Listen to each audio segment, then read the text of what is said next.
Hello વિદ્યાર્થી મિત્રો, સ્વાગત છે તમારું અમારા યુટ્યુબ ચેનલ નોબલ એકેડમીમાં. મારું નામ છે મિતાબ અંસારી. આજે આપણે આગળ વધારવા જઈ રહ્યા છીએ આપણા ધોરણ 9ના ગણિતના અસાઇનમેન્ટ સોલ્યુશનની સિરીઝ, જે ચેપ્ટર નંબર 1 થી 6 સુધીની તમારે યુટ્યુબ ચેનલ પર મોકલી દેવામાં આવેલ છે.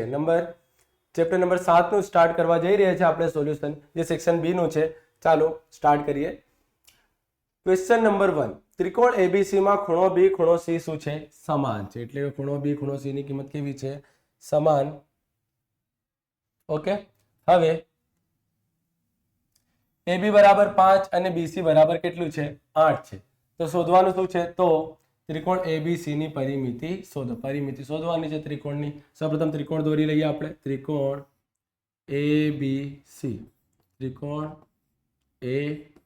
એબીસી જેમાં ખૂણો બી અને ખૂણો સી શું છે? સમાન.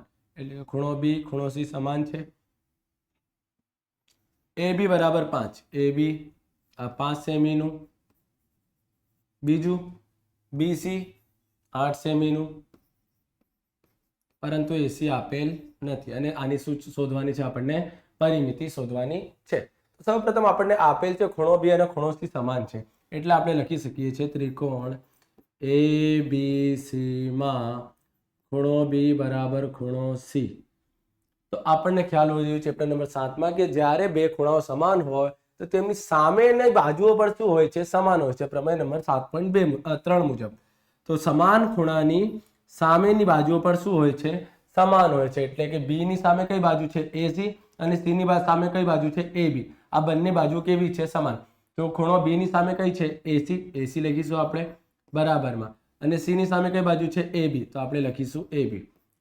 રીઝન શું આવશે? સમાન ખૂણાની સામેની બાજુ શું હોય છે? સમાન હોય છે. તો એસી ની કિંમત આપણે પાસે નથી, પરંતુ એબી 5 નું છે. તો એસી પણ કેટલું થઈ જશે? 5 સેમીનું થઈ જશે. ઓકે, આ પણ કેટલાનું થઈ ગયું? 5 સેમી. હવે ત્રિકોણ એબીસી ની પરિમિતિ એટલે કે ત્રણેય બાજુનો સરવાળો. ત્રણેય બાજુનો સરવાળો. ત્રણેય બાજુમાં સૌપ્રથમ બાજુ કઈ છે? એબી. સૌપ્રથમ બાજુ છે એબી. બીજી બાજુ કઈ છે? બીસી. ત્રીજી બાજુ કઈ છે? એસી. એબી ની કિંમત કેટલી છે? 5. બીસી ની કિંમત કેટલી છે? 8. એસી ની કિંમત કેટલી છે? 5. ત્રણેયનો સરવાળો કરતા આપણને મળી જશે 18 સેમી. તો ત્રિકોણ એબીસી ની પરિમિતિ 18 સેમી છે. ઓકે વિદ્યાર્થી મિત્રો, આની સાથે થાય છે ક્વેશ્ચન નંબર 1 કમ્પ્લીટ. તમને માત્ર આ નિયમનો ખ્યાલ હોવો જોઈએ કે સમાન ખૂણાની સામેની બાજુ સમાન, સમાન બાજુની સામેના ખૂણા સમાન. ઓકે, નંબર 2 ઉપર જઈએ.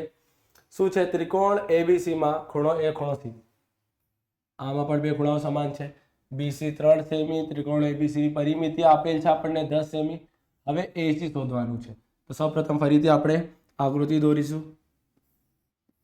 ત્રિકોણનું નામ એ બી સી, જેમાં ખૂણો એ અને ખૂણો શું છે? સી શું છે? સમાન છે. એ અને સી સમાન છે. બીસી કેટલાનું છે? 3 સેમી. તો આપણે લખીશું અહીં 3 સેમી. પછી ત્રિકોણ એબીસી ની પરિમિતિ, તો લખીશું આપણે ત્રિકોણ એબીસી ની પરિમિતિ 10 સેમી. હવે તમને માત્ર બે ખૂણાઓ સમાન આપેલ છે. ખૂણો એ બરાબર ખૂણો સી. તો આ મુજબ અહીંથી જો બે ખૂણાઓ સમાન હતા, બી અને સી. તો બી ની સામે એસી અને સી ની સામે એબી. આપણે શું લખ્યા? સમાન લખ્યા. તો અહીં પણ એ ની સામે કઈ બાજુ છે? બીસી. તો એ ની સામે બીસી આવી જશે. અને સી ની સામે કઈ છે? એ ની સામે બીસી અને સી ની સામે કઈ બાજુ છે? એબી. તો અહીં આવી જશે એબી. ઓકે, તો હવે લખીશું શું અહીં? સમાન ખૂણાની સામેની બાજુ શું હોય છે? સમાન હોય છે. તો બીસી કેટલાનું છે? 3 સેમી. તો આપણે લખી દઈશું અહીં 3 સેમી. તો એ કિંમત કોની થઈ જશે? એબી ની. માટે એબી બરાબર 3 સેમી થઈ જશે. ઓકે, પરંતુ એસી શોધવા માટે તમારે કોઈ પણ નિયમનો ઉપયોગ કરી શકતા નથી. તો અહીં આપણે પરિમિતિ આપેલ છે તો લખીશું ત્રિકોણ ABC ની પરિમિતિ કેટલી છે? ત્રણેય બાજુનો સરવાળો. પરિમિતિ આપેલ છે આપણને 10, ત્રણેય બાજુમાં AB, BC અને AC. તો 10 AB કેટલાનું છે? 3 સેમીનું થઈ ગયું. BC કેટલાનું છે? 3 સેમી. AC શોધવાનું છે. 3 ને 3 શું થઈ જશે? 6 પ્લસમાં AC. 6 પ્લસમાં છે, સામે મૂકી દઈશું તો શું થઈ જશે? માઇનસમાં. બરાબરમાં આવી જશે AC. 10 માંથી 6 બાદ કરતા આપણને શું મળશે? 4. તો માટે AC બરાબર 4 સેમી. આની સાથે થઈ જશે આ સમ પણ કમ્પ્લીટ. યાદ રાખજો, બે ખૂણાની સામેની બાજુ શું હોય છે? સમાન. બંને ખૂણા શું હોવા જોઈએ? સમાન હોવા જોઈએ. બંને ખૂણા સમાન હોય તો તેમની સામેની બાજુ પણ શું હોય છે? સમાન. AB પણ કેટલાનું થઈ ગયું? 3. હવે તમારે બે બાજુ મળી ગઈ તો આપણને ખ્યાલ હોવો જોઈએ કે પરિમિતિ એટલે શું? ત્રણેય બાજુનો સરવાળો. ત્રણેય બાજુનો સરવાળો કેટલું છે? 10. બે બાજુ આપણી પાસે છે 3 ને 3 6. 6 પ્લસમાં છે, સામે જશે શું થઈ જશે? માઇનસમાં. માઇનસ કરતા આપણને મળી જશે 4, જે કોની કિંમત થઈ જશે? AC ની. ઓકે. નંબર 3, અહીં આપેલ આકૃતિમાં AB બરાબર AC. હવે બાજુઓ સમાન છે. આ આખી બાજુ AB અને આ આખી બાજુ AC શું છે? સમાન. અને PQ સમાંતર BC. AB બરાબર BC, પછી PQ સમાંતર AC. સોરી, PQ સમાંતર BC આપેલ છે. ખૂણો એ 40 અંશનો, તો આપણે લખેલ છે અહીં ખૂણો એ 40 અંશનો છે. PQC શોધો. PQC કઈ બાજુ છે? આ રહ્યો PQC. તો આ ખૂણા તમારે શોધવાનું છે. ઓકે. તો સૌપ્રથમ જો તમને શું આપેલ છે ત્રિકોણ ABC માં? ત્રિકોણ ABC માં બાજુ AB બરાબર બાજુ AC. આખી બાજુ AB અને આખી બાજુ AC શું છે? સમાન છે. અત્યારે આપણે જોયા કે જ્યારે બે ખૂણા સમાન હોય તો તેમની બાજુ સમાન હોય સામેની. તો અહીં સમાન બાજુ આપેલ છે તો તેમની સામેના ખૂણા એટલે કે AB ની સામે ખૂણો કયું છે? C. અને AC ની સામે ખૂણો કયું છે? B. આ બંને ખૂણાઓ પર કેવા હશે? સમાન હશે. તો આપણે લખી શકીએ છીએ AB ની સામે ખૂણો C અને AC ની સામે ખૂણો B શું હશે? સમાન. તો લખીશું સમાન બાજુની સામેના ખૂણાઓ શું હોય છે? સમાન. અહીં ખૂણા પરથી બાજુ સમાન કર્યું તો શું લખ્યું? સમાન ખૂણાની સામેની બાજુ. હવે બાજુ પરથી ખૂણા સાબિત કરીએ તો શું લખવાનું? સમાન બાજુની સામેના ખૂણાઓ. ઓકે વિદ્યાર્થી મિત્રો. હવે ખૂણો C અને ખૂણો B મળી ગયો. બંને કેવા છે? સમાન છે. તો આપણને ખ્યાલ હોવો જોઈએ કે 1, 2 અને 3 આ ત્રણેય ખૂણાઓનો સરવાળો કેટલું થશે? 180. ખૂણો A પ્લસ ખૂણો B પ્લસ ખૂણો C થઈ જશે 180 અંશ. ખૂણો A કેટલાનું છે? 40. B આપણે પાસે નથી. C ની જગ્યાએ આપણે શું મૂકી શકીએ છીએ? B, કારણ કે બંને કેવા છે? સમાન છે. બરાબર में 180. B और B કેટલા થઈ જશે? ખૂણો B 40 પ્લસમાં છે, સામે જશે માઇનસમાં.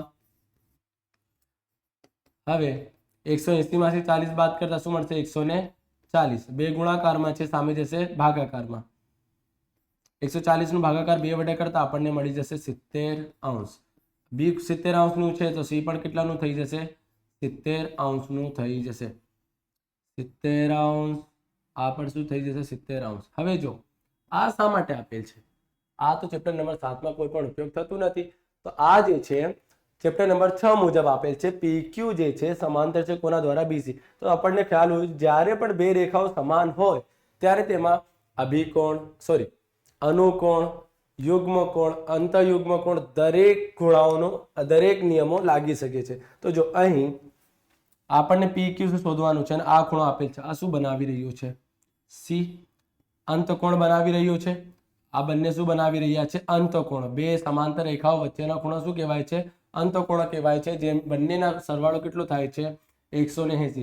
પ્રથમ ખૂણા કયું છે? PQC. ખૂણો PQC પ્લસ બીજો ખૂણો QCB. ખૂણો QCB બરાબર 180. રીઝન શું આવી જશે? અંતઃકોણ ના ખૂણાઓ. અંતઃકોણના ખૂણાઓ ક્યાં બને છે? જ્યારે બે સમાંતર રેખાઓની વચ્ચે બે ખૂણાઓ બને છે તેને શું કહેવાય છે? અંતઃકોણ કહેવાય છે. PQC તમને શોધવાનું છે અને QC બી તમને મળી ગયું 70 અંશનું, બરાબરમાં આવી જશે 180 અંશ. 70 પ્લસમાં છે, સામે જશે શું થઈ જશે માઇનસમાં, 180 માઇનસ 70 બાદ કરતા આપણને શું મળી જશે 110 અંશ મળી ગયું આપણને. PQC બરાબર 110. સૌપ્રથમ બાજુ પરથી ખૂણા સાબિત કર્યું, તેમાંથી B અને C મળ્યું. B અને C મળતા આપણને કયા નિયમનો ઉપયોગ કર્યો, અંતકોણનું, કારણ કે આપણને કીધેલ છે PQ સમાંતર શું છે BC, સમાંતર રેખાઓ વચ્ચે શું બને છે, અંતકોણ બને છે. હવે નંબર 4, આપેલા આકૃતિમાં AD બરાબર BC, જો આ AD અને આ BC સમાન છે, પછી BC બરાબર BD બરાબર AC, આ BD અને આ AC સમાન છે. DAB 45 અંશ, DAB એટલે કે DAB આ આખા ખૂણો કેટલાનું છે 45 અંશનું છે. CBA શોધો, CBA આ આખો ખૂણો આપણને શોધવાનું છે. તો જો તમને આ અહીં બે ત્રિકોણ કાઢવાનું છે, એક શું છે BAD, શું છે BAD લખીશું આપણે BAD. પછી બીજો ત્રિકોણ ABC, ABC ઓકે. આમાં શું છે AD BC સમાન છે, BD અને આ બાજુ સમાન છે. તો જો ત્રિકોણનું બે ત્રિકોણ કાઢી લીધા આપણે, નામ શું છે BAD, ત્રિકોણ BAD અને ત્રિકોણ ABC માં સૌપ્રથમ શું સમાન છે આપણી પાસે AD और અહીંથી BC આપેલ છે. બીજી અહીંથી BD और આ બાજુથી AC આપેલ છે. હવે કોઈ પણ ત્રિકોણોને બે ત્રિકોણોને એકરૂપ સાબિત કરવા માટે ઓછામાં ઓછી 3 વસ્તુઓ હોવી જોઈએ. તો અહીં બે બાજુ તો મળી ગઈ. તો જો અહીં બંને બાજુ કઈ બાજુ તમને સમાન દેખાય છે, AB સમાન દેખાય છે, તો લખીશું આપણે AB બરાબર AB, સામાન્ય બાજુ. આ પણ બાજુ છે, આ પણ બાજુ છે અને આ પણ બાજુ છે. તો કયું સૂત્ર લાગશે, બા એકરૂપતાની બા શરત મુજબ બંને ત્રિકોણ, પ્રથમ ત્રિકોણ BAD એકરૂપ થઈ જશે ત્રિકોણ ABC ના. હવે જ્યારે બે ત્રિકોણો એકરૂપ સાબિત થઈ જાય એટલે કે તેમના કદ, તેમનું આકાર, તેમની બાજુ, તેમના ખૂણાઓ બધા શું થઈ જાય છે, સમાન થઈ જાય છે. એટલે કે જો આપણી પાસે BAD 45 નું છે, આ ખૂણો અને અહીંથી આ ખૂણો શું થઈ જશે સમાન, એટલે કે ABC ખૂણો CBA લખેલ છે આપણે જે શોધવાનું છે, તો લખી દઈશું CBA બરાબરમાં શું આવી જશે DAB, શું લખી દઈશું આપણે DAB. કઈ રીતે સાબિત થઈ જાય છે, નિયમ CP/CT ના, એટલે કે એકરૂપ ત્રિકોણના અનુરૂપ અંગો શું હોય છે, સમાન હોય છે. તો CBA આપણને શોધવાનું છે, DAB 45 નું, તો આ પણ કેટલાનું થઈ જશે 45 નું. એટલે કે આન્સર તો આપણને ખ્યાલ જ છે, આન્સર 45 જ આવવાનું છે, પરંતુ આ ત્રિકોણો એકરૂપ છે એ સૌપ્રથમ તમને સાબિત કરવું પડશે. પછી બંને ખૂણાઓ સમાન છે, બરાબરમાં 45. તમને પોતે દેખાતું હશે કે આ બંને ખૂણાઓ કેવા દેખાય છે, સમાન, પરંતુ આ બે ત્રિકોણો સમાન છે, તમને શું કરવાનું છે, સાબિત કરવાનું છે. હવે નંબર 5 ઉપર આપેલ આકૃતિમાં AF બરાબર CD, આ AF અને બરાબરમાં CD, ખૂણો AFE, તો લખી દઈશું આપણે AF બરાબર CD આપેલ છે. પછી ખૂણો AFE બરાબર ખૂણો CDE, AFE અને CDE તમને આપેલ છે, ખૂણો AFE અને CDE સમાન છે. તથા EF બરાબર 5, આ EF જે છે કેટલાનું છે, 5 સેમીનું છે. તો ED એટલે કે આ બાજુ શોધવાની છે. તો જો અહીં પણ તમને બે ત્રિકોણ દેખાય છે. પ્રથમ ત્રિકોણનું નામ AFE, ત્રિકોણ AFE અને બીજા ત્રિકોણ તમને શું દેખાય છે? CDE. ત્રિકોણ CDE માં AFE અને CDE માં જો સૌપ્રથમ તમને કેટલી ચીજો વસ્તુઓ જોઈએ છે? 3. તો 2 વસ્તુઓ તો આપેલ છે તમને. શું આપેલ છે? AF અને CD. અહીંથી AF સમાન છે અને અહીંથી CD. તો લખી દઈશું AF બરાબરમાં CD આપેલ છે. પછી બીજું શું આપેલ છે? બંને ખૂણાઓ એટલે કે AFE અને CDE સમાન છે. AFE ખૂણો CDE આ પણ સમાન છે. તો લખી દઈશું આપેલ છે. હવે 3 વસ્તુઓમાંથી 2 વસ્તુ લખી દીધું, એક વસ્તુ બાકી છે. તો શું લખશો?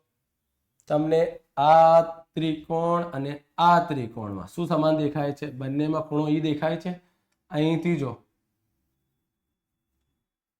આ ત્રિકોણ અને અહીંથી જો આ ત્રિકોણ, બંનેમાં ખૂણો E સમાન છે. તો લખીશું ખૂણો E બરાબર ખૂણો E. સામાન્ય ખૂણો. હવે આ શું છે? બાજુ. આ શું છે? ખૂણા. આ પણ શું છે? ખૂણા. તો બા શરત મુજબ તો લખીશું એકરૂપતાની